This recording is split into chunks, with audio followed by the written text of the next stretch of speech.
Halo, selamat pagi. Perkenalkan nama saya Sandi Mustelu dengan NIM 15 2023 0202 005 Prodi Agama dan Budaya Fakultas Ilmu Sosial Keagamaan.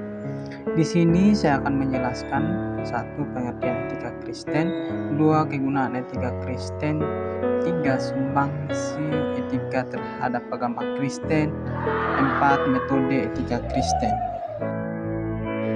Yang pertama, pengertian etika Kristen. Etika Kristen adalah disiplin ilmu yang membahas prinsip-prinsip moral dan tindakan yang sesuai dengan ajaran Alkitab, terutama berdasarkan kehidupan dan pengajaran Yesus Kristus.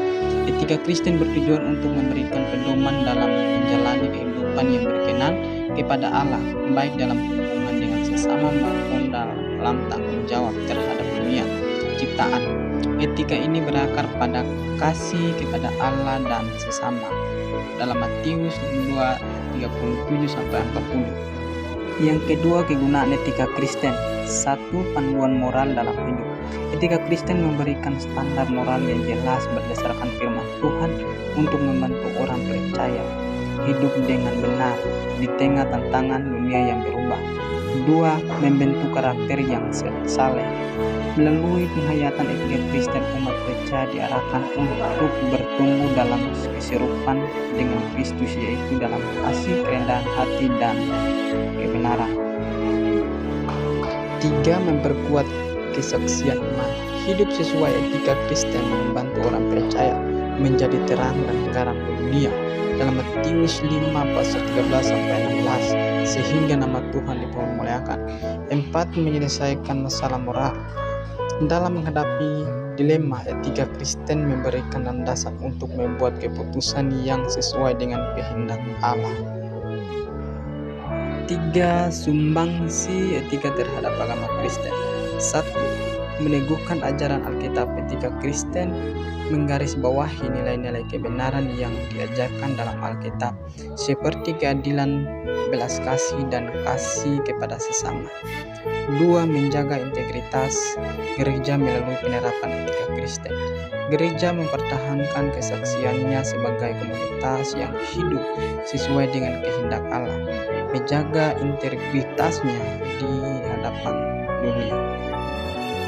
Tiga, membantu misi dan penginjilan. Hidup etis memperkuat kesaksian gereja kepada dunia dan memberikan daya tarik kepada mereka yang mencari kebenaran. Empat, menjadi tolak ukur dalam masyarakat. Etika Kristen menawarkan prinsip universal seperti pengharapan terhadap kehidupan, keadilan sosial, dan pengampunan yang dapat menjadi kontribusi positif dalam kehidupan bermasyarakat. Empat, metode etika Kristen. Satu, metode biblis. Menggunakan Alkitab sebagai sumber utama dalam menentukan prinsip moral. Setiap tindakan atau keputusan ditimbang berdasarkan ajaran Alkitab. Dua, metode kristosentris. Berfokus pada kehidupan dan pengajaran Yesus Kristus sebagai teladan moral tertinggi bagi orang percaya. Tiga, metode kontekstual. Menerapkan prinsip-prinsip Alkitab dalam konteks budaya sosial dan situasi spektif dengan tetap setia pada nilai-nilai Alkitabiah. Empat, metode rasional. Melibatkan penggunaan akal budi untuk memahami dan menerapkan prinsip-prinsip Alkitab dalam kehidupan sehari-hari. Lima, metode kasih. Prinsip utama dalam etika Kristen adalah kasih, agape, yang menjadi dalam dasar dari segala tindakan etis sesuai dengan perintah Yesus, Yohanes 13:34.